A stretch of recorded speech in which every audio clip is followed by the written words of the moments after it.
Hey guys, today I'll show you a science fiction horror TV series named Manifest Season 2. Spoilers ahead, watch out and take care. Previously on Season 1, Officer Jared had always been jealous of Michaela's growing closeness with Zeke. Recently, he discovered that Zeke, who had a history of drug use, seemed to have relapsed, buying drugs from a dealer again.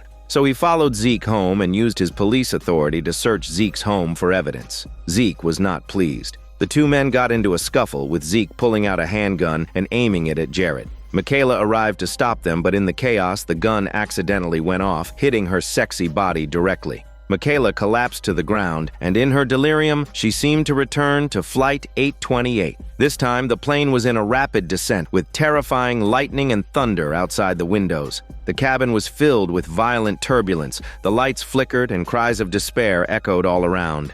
Only her nephew Cal looked at her with clear eyes, his mouth twitching as if he was trying to say something. Soon after, Michaela woke from her coma. Thankfully, the gunshot wasn't fatal. Once she was stable, she told her brother Ben about the nightmare, explaining that while it was a dream, it felt incredibly real. Ben thought his sister had received a death calling. Cal had previously had a similar premonition that all Flight 828 passengers would die simultaneously on June 2nd, 2024, and that they couldn't escape their fate. But Michaela felt this calling was different. Just then, Cal came in. He had had the same dream as his aunt. Michaela asked Cal what he was trying to tell her during the plane's descent in the dream. Cal replied that he was telling her to save the passengers. It turned out Michaela's calling wasn't a death omen, but a call to save others. To understand the truth, Ben went around looking for other Flight 828 passengers, hoping to find someone who had a corresponding calling. However, many passengers had moved from their original addresses, unable to bear the prejudice from their neighbors, and their whereabouts were unknown.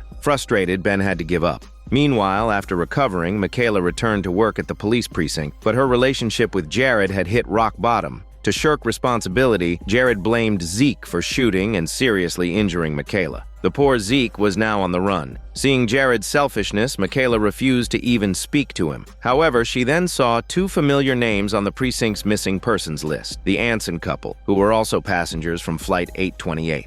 At the same time, the divine calling sounded again. After returning home, Michaela and Ben immediately rushed to the Ansons' house. But a neighbor told them that the couple had entrusted their child to her care a few days ago and then disappeared in their car. To find the Ansons, Michaela investigated their bank records and discovered they had recently withdrawn all their money, leading her to suspect they had been kidnapped. Just then, the neighbor came over, bringing a receipt and a suicide note. It turned out the Anson couple was planning to kill themselves. They had given all their withdrawn money to the neighbor, hoping she would take good care of their child. As Michaela was trying to process this, an even more surprising person appeared. On the day Michaela was shot, Zeke had escaped at her urging. This time, Zeke was unwilling to hide any longer and decided to turn himself in after seeing Michaela one last time. As police cars gradually surrounded them on the street, Michaela clung to Zeke's clothes, reluctant to let go. In that instant, she felt the calling again, seeing a vision of a car and the George Washington Bridge. After Zeke was taken away, Michaela and Ben quickly drove to the bridge and, sure enough, found the Anson couple there, sitting in their car in a highly agitated state. They explained that ever since Flight 828 returned, they had been experiencing auditory and visual hallucinations.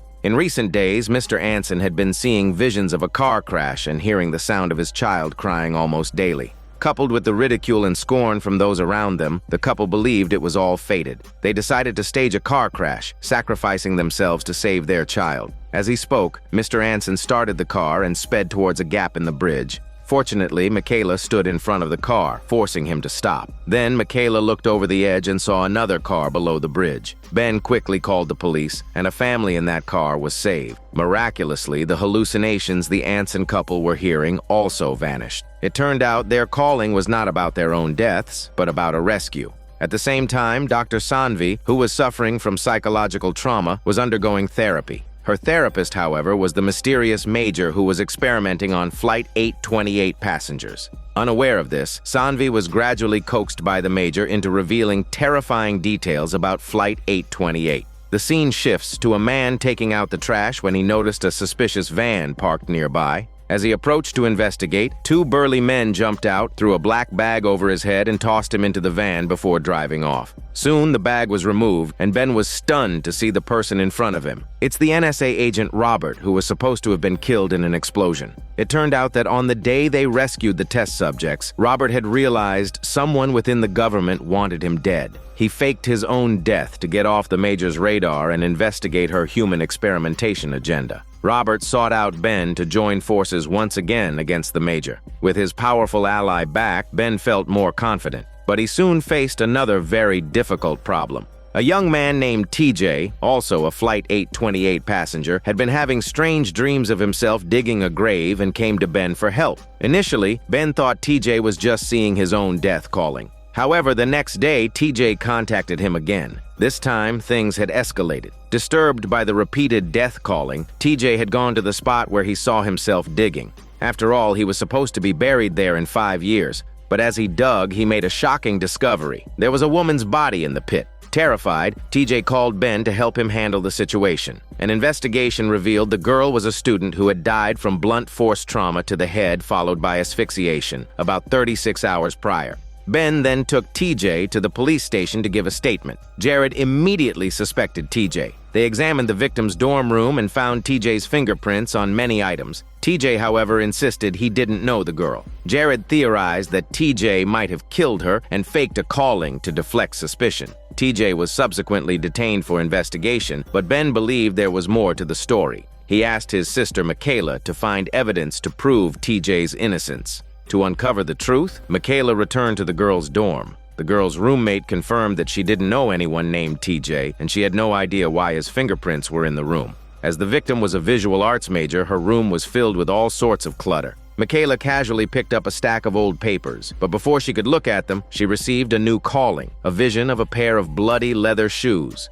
At first, Michaela didn't think much of it and continued searching the room. Suddenly, she found a key card. Since the victim's body already had a key card on it, the presence of a second one suggested she might have lost one and gotten a replacement. Following this lead, Michaela and her partner went to the office that issues replacements to check the records, but there was no log of a replacement being made. A staff member then called for the security guard who was on duty that day. The moment the guard walked over, the first thing Michaela noticed was his shoes. They were identical to the ones in her calling. If the calling was correct, Michaela already knew who the real killer was. As expected, the guard couldn't withstand questioning. After just a few sentences, he exposed himself and even tried to run in a panic. With the killer caught, TJ was cleared of all suspicion. It turned out this was all connected to Flight 828. 5 years ago, when TJ mysteriously disappeared on the flight, he was declared dead. The school had cleared out his art projects, and the victim, also an art enthusiast, had collected them. In some way, a connection was formed between the girl and TJ, which is why he received a calling about her.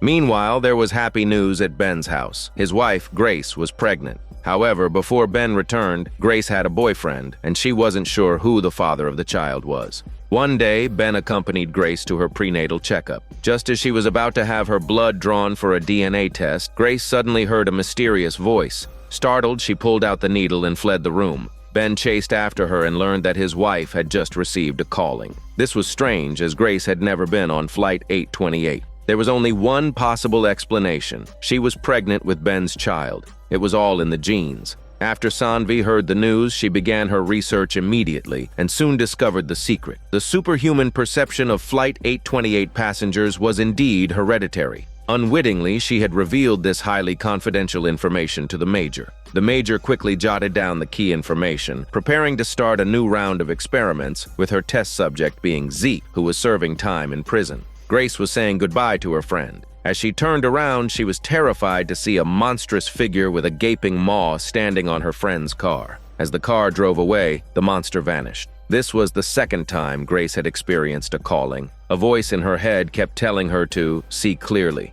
Confused, Grace went home and told her husband Ben. Fortunately, the monster Grace saw was not a demon, but a type of guardian spirit called a gargoyle, which protects humans from evil. Despite this, Grace remained worried about her new friend, fearing she was in danger. Since they had just met, Grace hadn't gotten her address, but she had noticed a youth soccer sticker on the back of her friend's car. Following this clue, Grace found where her friend worked. The next day, Grace went there with her son, Cal. Unexpectedly, her friend, who had been so friendly the day before, was now cold and distant, avoiding contact with Grace. After a brief exchange, her friend left in a hurry. Watching her leave, Grace heard the calling again. Then, a goose roar echoed in the distance, and the gargoyle reappeared. Feeling uneasy, Grace found her friend again at their hormone yoga studio and asked if she was in some kind of trouble. This time, her friend was very defensive and even cursed at Grace, telling her that the only trouble was Grace and her freak son. Grace was stunned by this kindness-turned-hostility.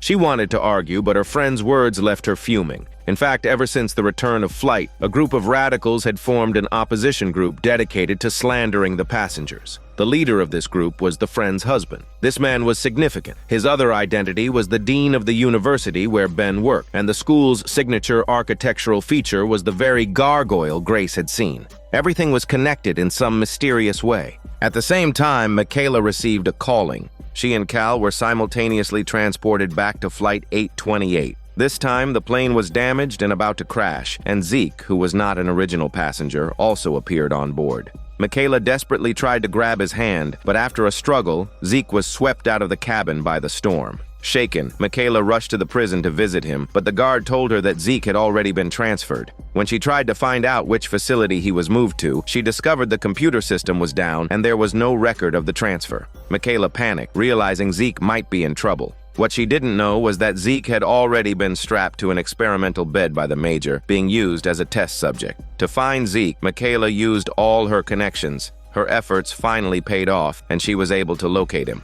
During their brief meeting, Michaela told Zeke to hold on, promising she would hire a lawyer for his appeal. Previously, Zeke had felt guilty for Grace's near-death experience and willingly pleaded guilty. It now seemed he had walked right into a trap. Soon, the case was retried. Michaela, as the victim, testified that her injury was a complete accident and had nothing to do with Zeke. Zeke was acquitted and released. Nearby, Jared seethed with hatred. That night, he went to a bar to drown his sorrows and ran into a low-level leader of the opposition group. After their conversation, Jared also began to feel a sense of resentment towards the returnees. One thing led to another. After Zeke's release, Ben and Robert learned about the Major's experiments. They investigated and suspected the problem originated from Sanvi's lab, as she was the only one with first-hand data and had researched the returnees' DNA. With the source of the leak likely being her lab, the astute Sanvi deliberately set a trap and successfully exposed the spy in her midst. Then Robert brought her files on NSA personnel, and Sanvi recognized a familiar face, her own therapist. Sanvi belatedly realized that her therapist was the very Major everyone had been wary of.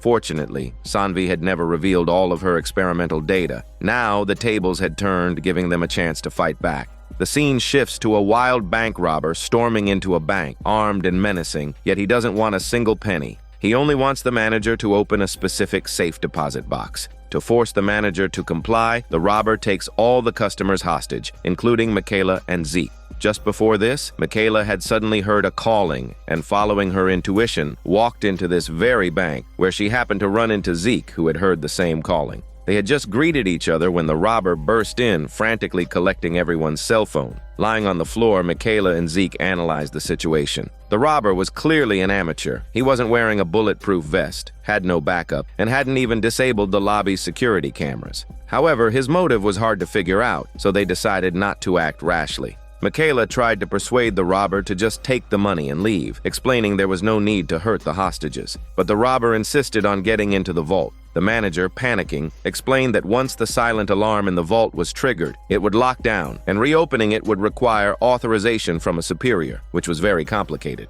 The robber grew impatient, waving his gun around. Zeke saw his chance and tackled the robber, pulling the hat off his head. Michaela was stunned. She recognized the robber. It was another Flight 828 passenger named Logan. This gave Michaela confidence. She cautiously approached him, revealing that she was also a passenger from the flight. Logan gradually let his guard down and finally revealed his true reason for robbing the bank. Recently, he had been seeing visions of his own tombstone and had accurately foreseen his death date. He believed that only by getting what was in the safe deposit box could he avoid death. Just then, police sirens wailed outside. Logan became agitated again. To soothe him, Michaela acted as a liaison, negotiating with the police. Eventually, Logan agreed to release the hostages, keeping only Michaela, Zeke, and the bank manager. His sole demand was for the manager's superior to remotely open the vault door. However, even with the vault open, Logan couldn't open his specific box. Frustrated, he lost control and fired his gun at the box 3 times.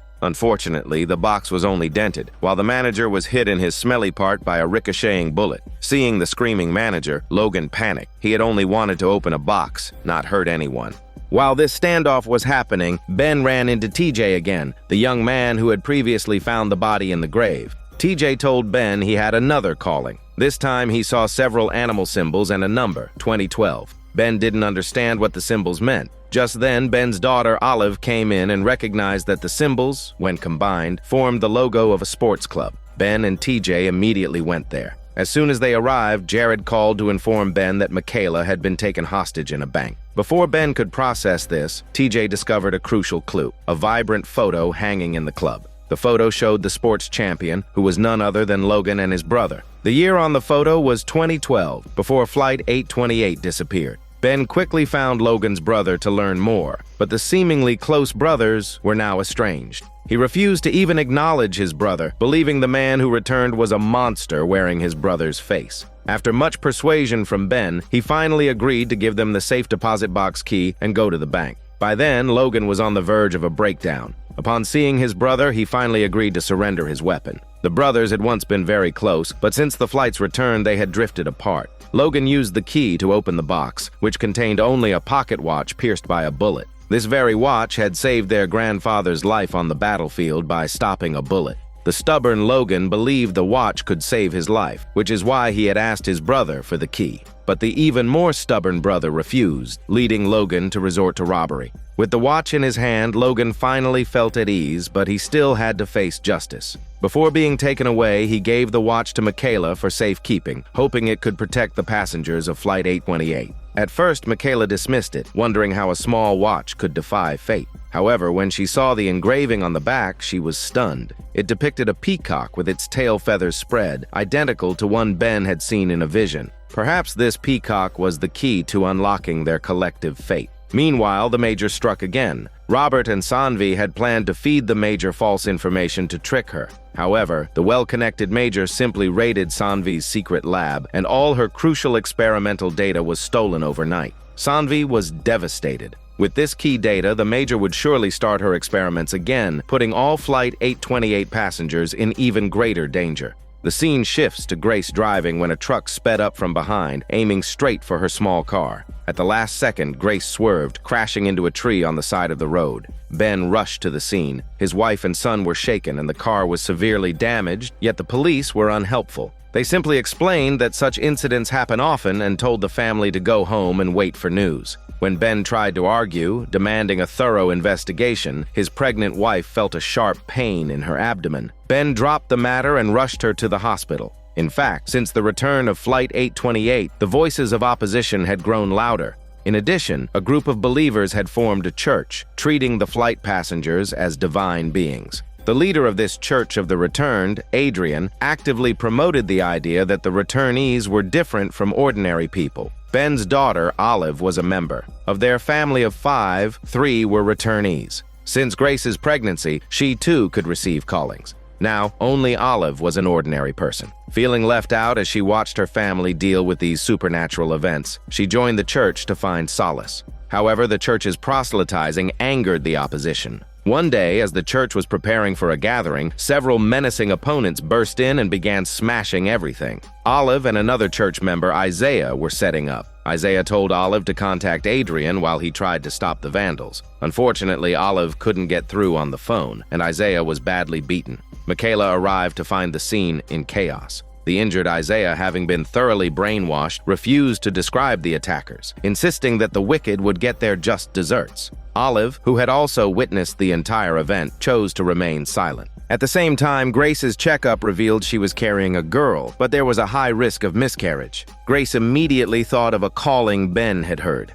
Ben had thought the calling was about saving Grace, but now it seemed it might be about their unborn child. Unfortunately, they had no leads on the attackers. Luckily, Michaela didn't give up. After some investigation, she found security footage showing 3 men with baseball bats outside the church. She immediately arrested one of them for questioning. Initially, Michaela treated him as just a witness, hoping to get information about the church's internal affairs. But the man was clearly not thinking straight and blurted out that he hadn't attacked the church. Just like that, the witness became a prime suspect. Even so, Michaela had neither witnesses nor evidence, and with the suspect adamantly denying involvement, she was in a tough spot. Then Ben found a breakthrough. He discovered that the attack on the church and the one on Grace were not coincidental. Around the same time, different returnees across the city had been attacked in various ways. It seemed the opposition was finally making its move. Olive went to her Aunt Michaela, feeling guilty because her own mother had been hospitalized. She told her she knew what happened at the church because she was there. Michaela was surprised to learn her niece was a member of the church. She had Olive identify the attacker, and sure enough, it was the same confused-looking bald man. Now, with leverage, Michaela conducted a bald and intense interrogation, and the bald man revealed the location of the opposition's hideout. Michaela immediately organized a team to raid it, but when they arrived, the warehouse was empty. However, Michaela found the truck that had hit Grace. This confirmed it was all an organized, premeditated operation. The fact that the opposition could evacuate so quickly proved there had to be an informant in the police department.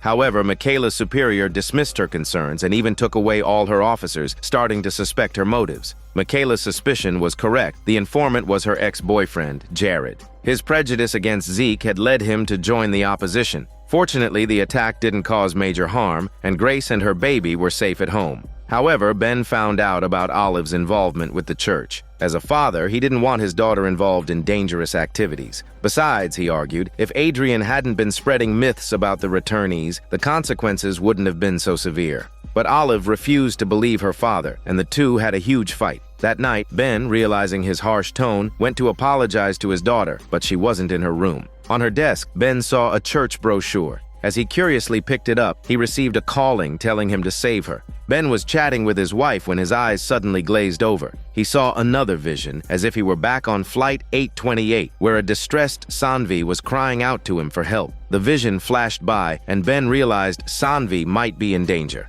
He immediately called Michaela, and they rushed to Sanvi's lab. Sure enough, they found a weak Sanvi collapsed on the floor. It turned out that after the Major stole her research data, Sanvi felt extremely guilty and began experimenting on herself, trying to be the first to find a way to save the flight passengers. After several failed experiments, she finally collapsed. Later, Sanvi woke up in the hospital and told Ben that she had received the same calling, but the content wasn't about her needing help, it was about saving a little boy. Sanvi had fainted due to her physical condition after sensing the calling, which then passed to Ben. Ben was puzzled. As far as he knew, Cal was the only child on the flight, so how could there be another? Based on the seat number, Ben found the passenger who had sat there. The man flexed his little mustache and insisted he was single and had no children, thinking Ben must be mistaken. However, he recalled meeting a witty and charming woman before boarding the plane 5 years ago. They had played cards all night, and when he woke up, she was gone. Then, he disappeared with the plane for 5 years, and the woman vanished into thin air.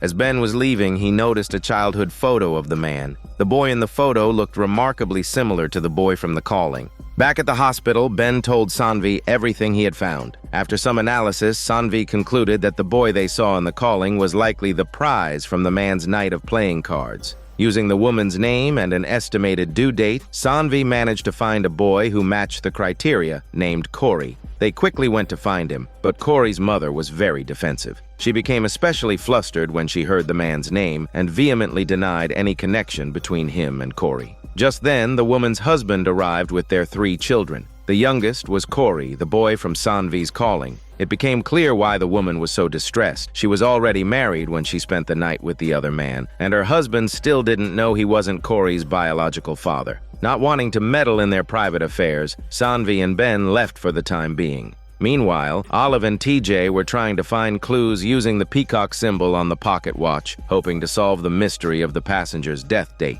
As they hit a dead end, Olive pulled out a tarot card. Shortly after the plane disappeared, she had a tarot reading at an amusement park, and the card she drew happened to have a peacock on it. The two of them took the card back to the amusement park for another reading and learned a fantastic story from another tarot reader. Back home, they researched the story with various materials. Legend had it that long ago, a scholar had mysteriously disappeared at sea for 10 years and then suddenly returned. After his return, the scholar claimed he could often hear the voice of God. However, the records did not specify the scholar's time of death. If he could escape the curse of the cycle, then the passengers of Flight 828 might also be able to break free and continue to live. Sanvi and Ben were still plagued by their calling. After their intervention, Corey's mother agreed to let the man meet his son. During the meeting, Sanvi, being a doctor, noticed something odd. The real Corey had black pupils, but the boy in the calling had yellow ones. She quickly asked the mother if the boy had been getting lost or falling frequently. The mother was shocked. A checkup confirmed that Corey had a liver disease. Fortunately, they brought him in time and he could be saved, but he needed a liver transplant.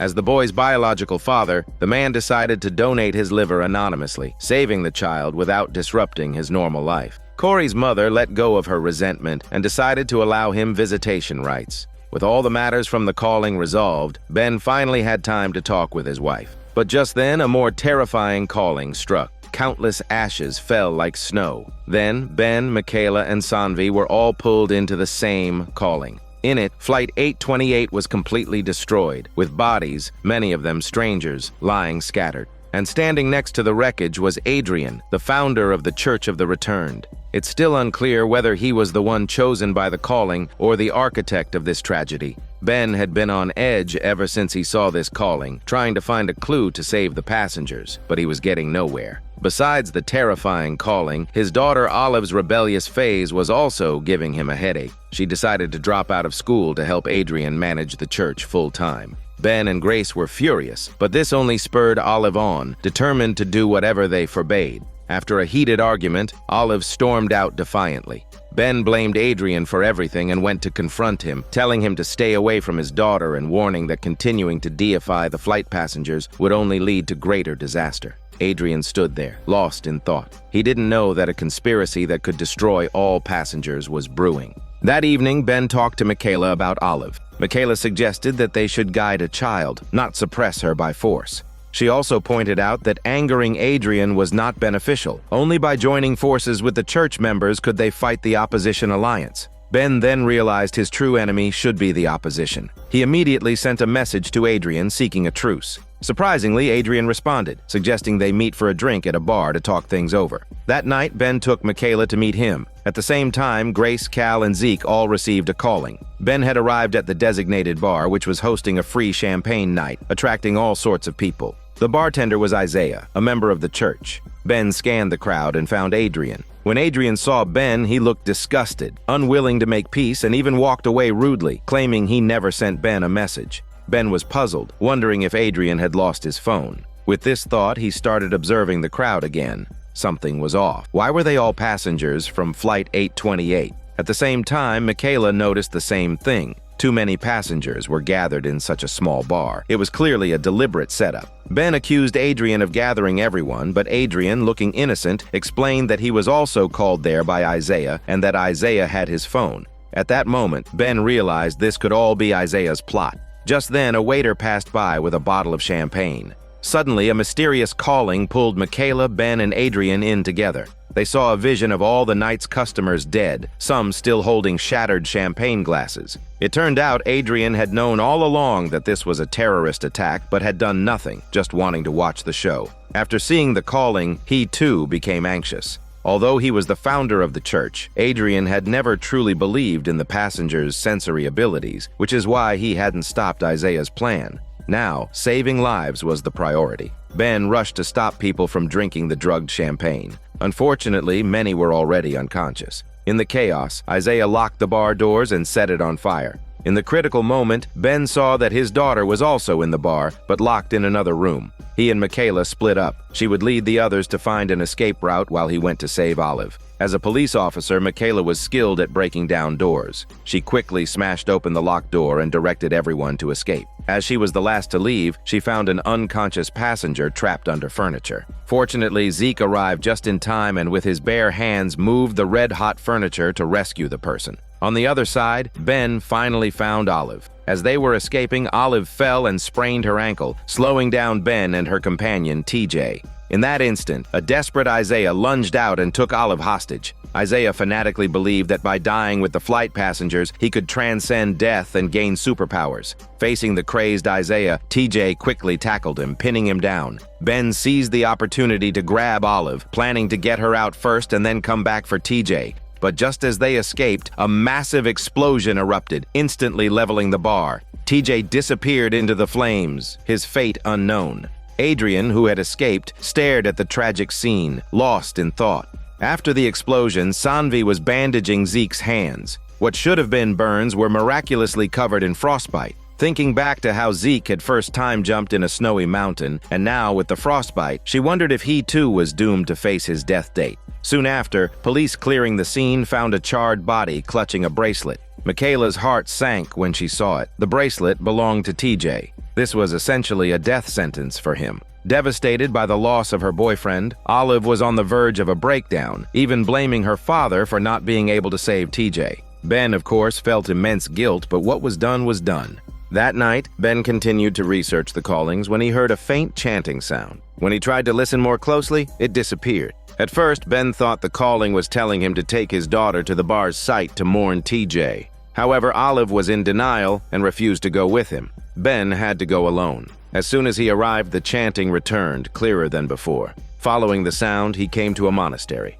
The chanting helped calm people and guide them through grief. Back home, Ben decided to take Olive to the monastery for chanting and meditation. He thought the calling wanted him to lead his daughter out of her suffering, but Olive was unwilling, arguing that she couldn't hear any calling. On second thought, she remembered TJ's mother had been happy in her life, so perhaps this was also TJ's wish. The two of them returned to the monastery and devoutly mourned TJ. As they were about to leave, the chanting started again in Ben's head, this time louder and more grating. It seemed Ben had misunderstood the calling's meaning. If he didn't resolve the matter according to the calling's true purpose, he would be tormented by this strange chanting. Following the sound's guidance, Ben led Olive into the monastery's basement, through a door, and into a narrow tunnel. The sound grew clearer, proving Ben was on the right track. But up ahead was the basement of the exploded bar. As Ben wondered what there could be, a faint cry for help came from a small window ahead. Olive immediately recognized TJ's voice and rushed forward, kicking open the window and jumping into the basement. Inside was an injured TJ.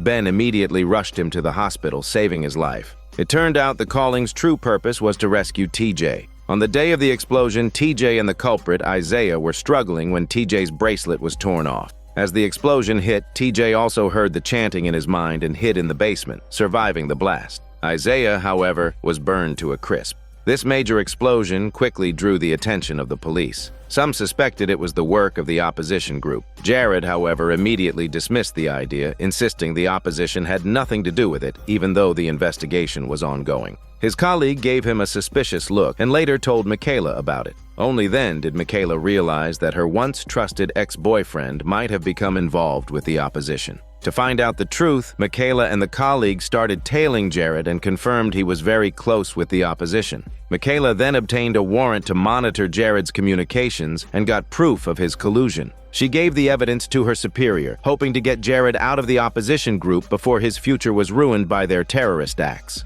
However, to Michaela's shock, the superior not only didn't report the evidence, but instead told Jared to be more careful. It turned out Jared wasn't the only mole in the precinct. Even the superior had a dubious relationship with the opposition. When Michaela learned of Jared's betrayal, she felt incredibly let down. Even if they couldn't be together, she thought they could at least be trusted colleagues. It now seemed Jared was truly unreliable. The only person Michaela could trust now was Zeke, but his frostbite was worsening, and his time was running out. Fortunately, Sanvi finally achieved a breakthrough through a series of experiments on herself. The treatment repaired her DNA and eliminated the influence of the callings, meaning she could escape the cycle of fate. However, the DNA repair came with severe side effects. Sanvi became unusually agitated and hyper, and also experienced intermittent amnesia, forgetting everything that happened during her manic episodes. One day, Cal woke up from a dream and began frantically building something. At first, his father didn't pay much attention, thinking it was just a child playing.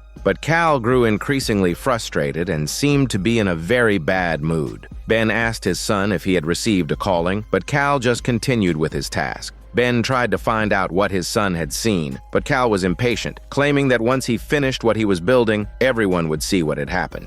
Meanwhile, TJ and Olive found an old journal. It chronicled the story of a 16th century navigator and his crew who experienced a strange event similar to Flight 828, disappearing for 10 years before miraculously reappearing. Afterwards, the crew could receive divine messages, what Ben called callings. However, every calling was followed by a disaster. Terrified, the crew tried to escape the calling's control, but all who resisted died tragically. The journal also mentioned a mysterious silver dragon, but what it was wasn't detailed. Ben believed everything was connected and that this silver dragon could be the key to unlocking the secret. Just then, lightning and thunder suddenly erupted outside, and Cal became agitated again.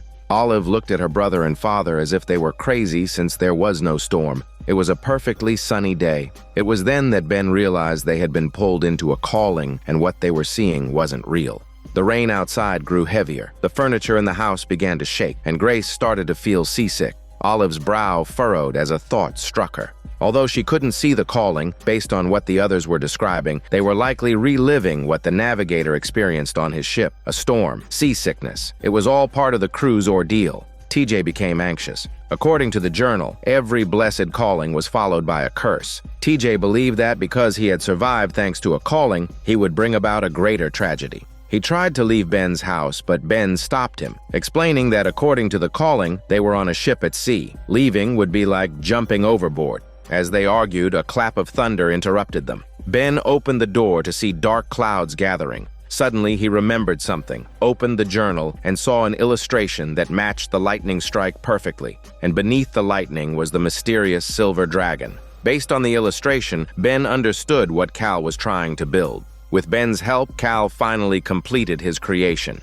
As a deafening thunderclap sounded, the calling transported them to that very ship. It turned out that the silver dragon the crew had seen was Flight 828, traveling through time. This meeting across history was truly astonishing for Ben. The journal's final entry also mentioned that to escape the cycle, one must learn to accept the callings. Anyone who tried to fight them would cause disaster. At that moment, Ben thought of Sanvi. Although she had used medical means to alter her DNA, the side effects were severe, and she was becoming mentally unstable. Zeke had also been considering the genetic modification, but after seeing Sanvi's condition, he hesitated. Sanvi was not only manic, but also behaved strangely, forgetting things she had just said. This was the consequence of fighting the callings. And the last illustration in the journal depicted the sailors who had brought disaster by defying the callings, and one of the faces in the crowd looked remarkably like Sanvi.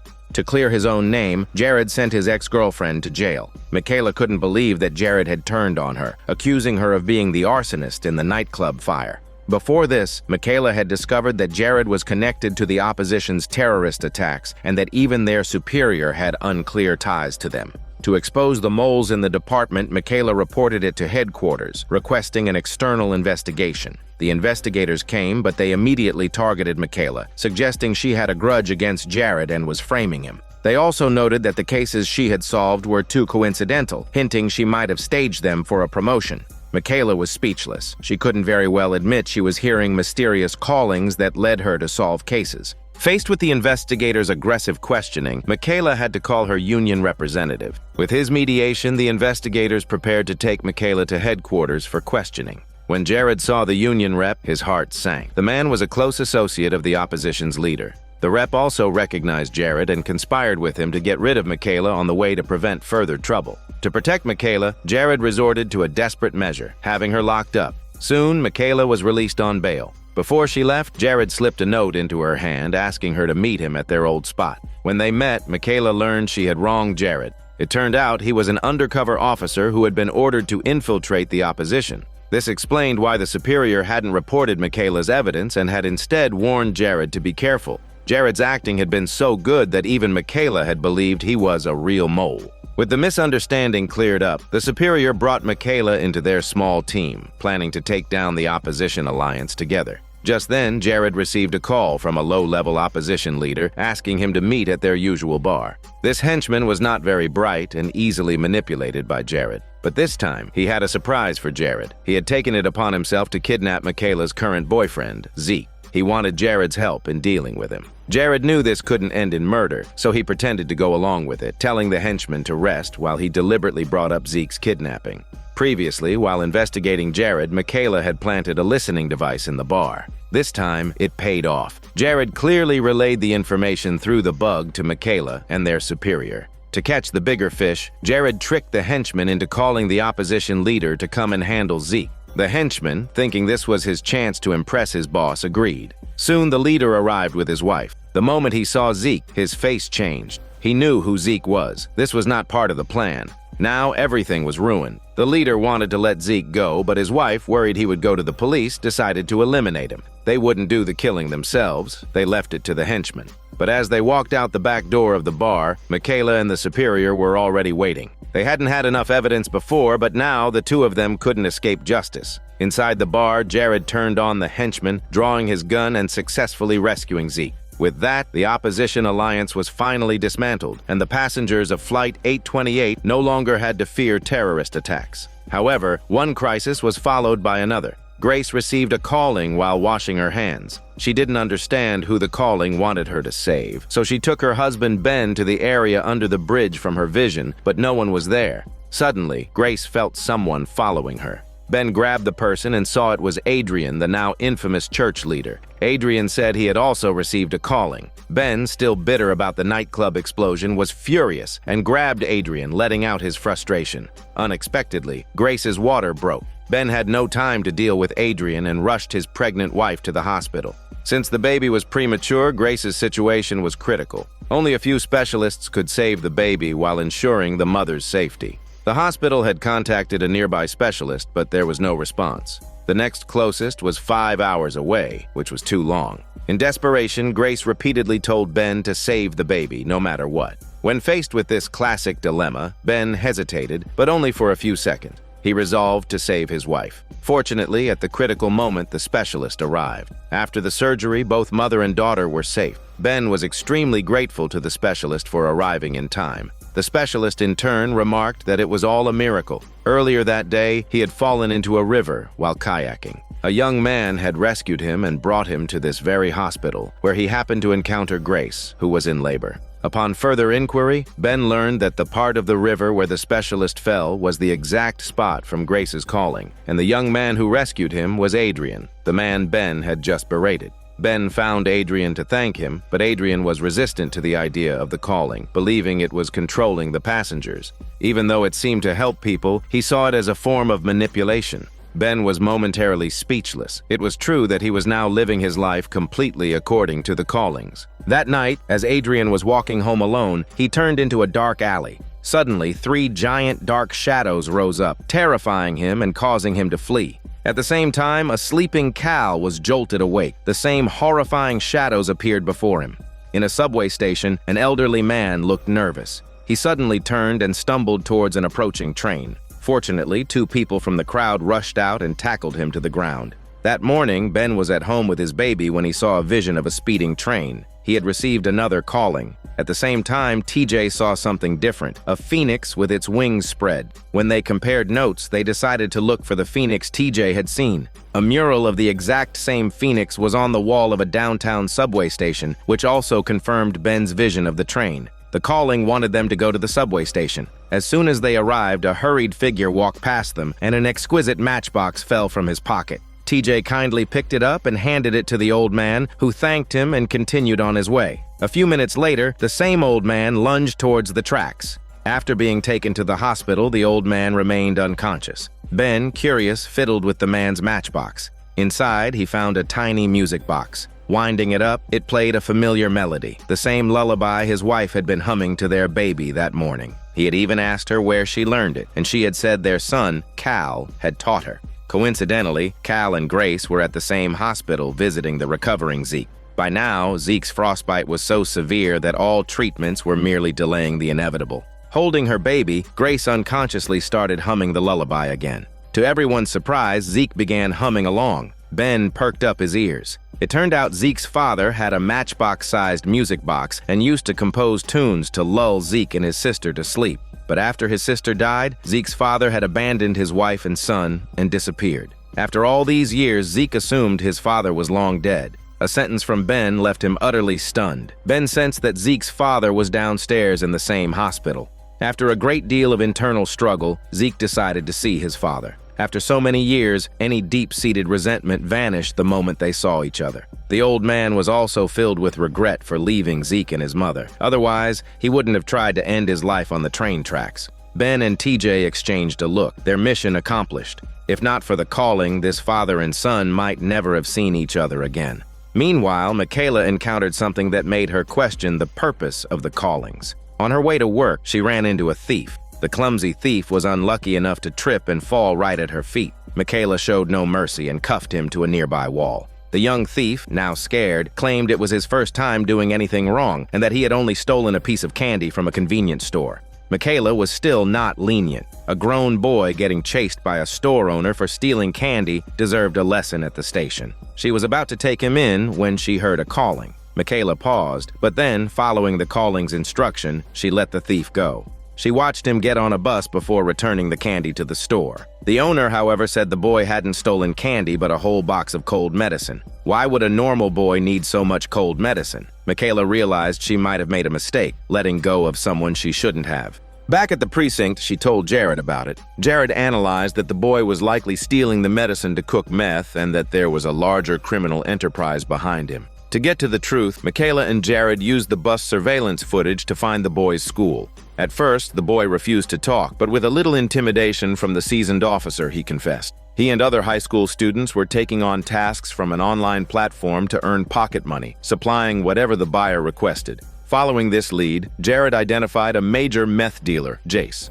Jace had been released from prison 4 months ago, and since then, cases of stolen cold medicine had skyrocketed. It was clear Jace was back in business, using students to procure his raw materials. Next, Jared and Michaela found the location where Jace was meeting his supplier. After a night of surveillance, they caught them in the act. But as they burst in, the agile supplier jumped out a window and escaped. Jared gave chase while Michaela found Jace's meth lab in the basement. Seeing the police, Jace immediately surrendered but remained defiant. At the same time, a calling sounded in Michaela's head. This time, she ignored the calling's command. Enduring the intense sound, she arrested Jace and his accomplices. Michaela didn't know if she had done the right thing. As a police officer, she was blameless. But as a flight passenger who had defied a calling, she knew something terrible was bound to happen. And it did. That night, as Cal slept, he once again saw the 3 horrifying giant dark shadows. And those 3 shadows were Jace and his 2 partners.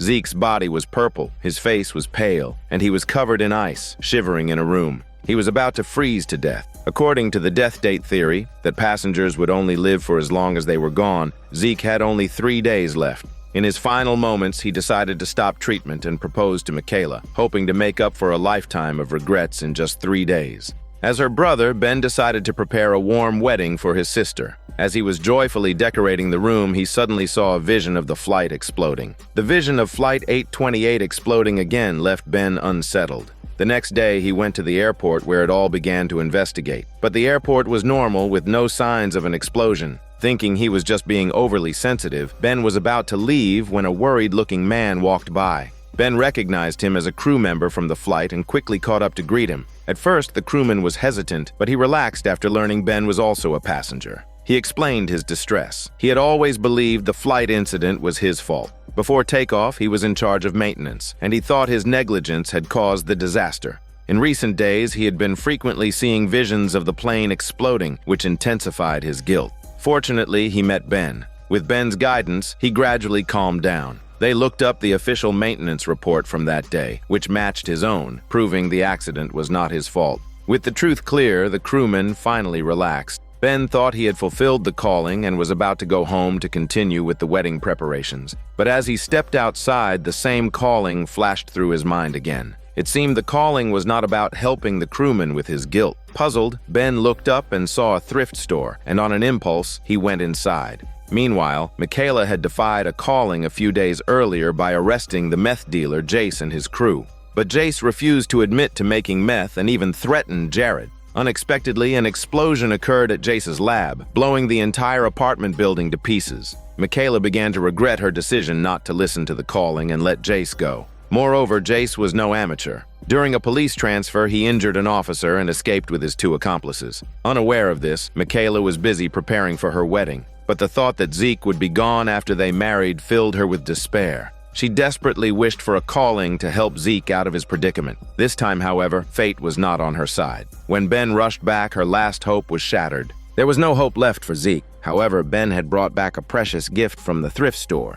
3 years ago, after Michaela's mother passed away, her father, unable to bear the memories, had donated her belongings to the store. Among them was her mother's wedding veil, which Ben had brought back. With things looking up, Michaela chose to trust her brother's words. Wearing her mother's veil, she married Zeke in the final moments of his life, but the seemingly joyous wedding concealed a hidden danger. Jace and his crew who had escaped were lurking nearby, waiting for an opportunity. After the wedding, Ben thought everything was calm, but suddenly he saw a vision of a fiery explosion.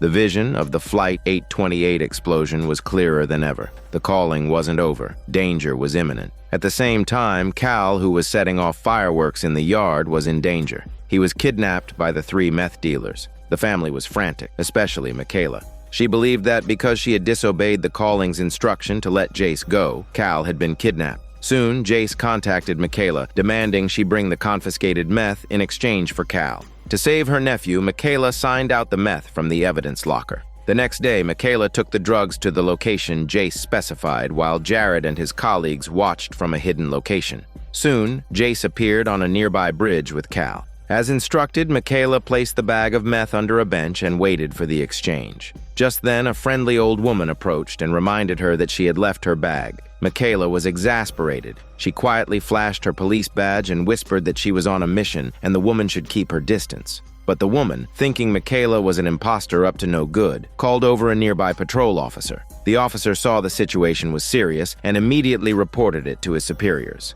Now, what should have been a discreet operation had turned into a mess. Seeing the commotion, Jace realized something was wrong and quickly fled with Cal. Back at the precinct, Michaela was reprimanded by the superior for unofficially taking evidence. Michaela put down her gun, took off her badge, and quit on the spot, declaring she would save her nephew even if she was no longer a cop. Her superior was furious, but stopped Michaela from leaving, refusing to accept her resignation. Meanwhile, the poor Cal had been moved to a cabin in the woods. Fortunately, one of Jace's brothers, Corey, was a good person. Seeing Cal shivering from the cold, he kindly covered him with a blanket. Cal, sensing the man was approachable, used him to send a message to his sister, indirectly revealing his location. Olive immediately understood her brother's meaning. Ben quickly pinpointed the location from the message and found a dilapidated house on the map. Zeke became agitated. After Cal was kidnapped, Zeke had received a calling, and the scenery in the vision was identical to the area around a nearby restaurant. Confident they had the right location, they all drove there. Zeke, ignoring his freezing body, went with them. Soon, Ben, Michaela, and Zeke arrived near the restaurant, but Cal wasn't there. The 3 of them followed a familiar power line, as seen in Zeke's vision, until the road ended at a forest. Michaela decided she and Ben would go into the woods to look, telling Zeke to stay in the car. After they left, Zeke looked at their wedding photos, waiting for death to come. Suddenly, he received another calling. He felt an overwhelming sense that Cal was in danger. He stumbled out of the car and headed into the woods. By now, Michaela and Ben had found Jace's hideout. Realizing he was exposed, Jace decided to get rid of Cal. The kind-hearted Corey, unable to bear it, had secretly let Cal go.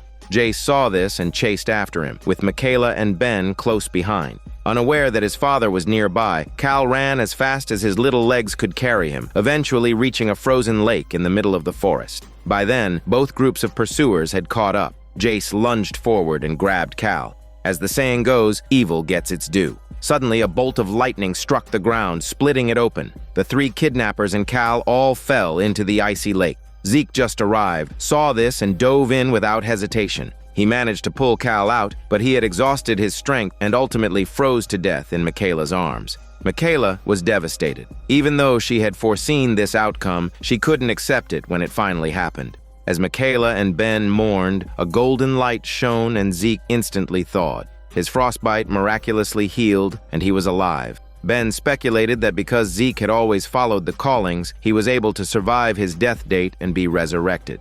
Sanvi, who had resisted the callings, was not so lucky. The hospital discovered she had been experimenting on herself and revoked her medical license. Dissatisfied, Sanvi confronted her superior, who admitted that the hospital didn't have the authority to revoke her license. It was the government pulling the strings. Sanvi realized the major, lurking in the shadows, had never let her go. To continue her research and save the passengers tormented by the callings, Sanvi approached the major, offering her own research results in exchange for the major's experimental data. However, the major told her that her own research had already surpassed Sanvi's, and she had no need for a trade. Sanvi, thinking the major had developed a more advanced gene modification method, arranged another meeting. But as soon as they met, the smug major began to have trouble breathing. Sanvi had discovered the major had a severe allergy and had deliberately set a trap, hoping to blackmail her. But the major's allergic reaction was severe, and she died on the spot. Terrified, Sanvi fled and sought refuge with NSA agent Robert.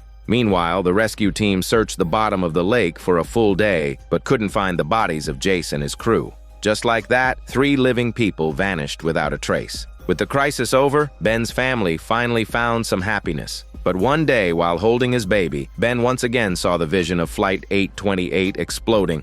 It seemed things were not that simple. Sometime later, a Cuban fishing boat pulled up something heavy from the water. Upon closer inspection, it was the tail fin of Flight 828. If wreckage had been found, it meant the plane had indeed crashed. But who were the passengers on the plane that had disappeared and then returned? Please find out in the next season. This is Daniel CC Movie Channel. Stay safe and enjoy your day.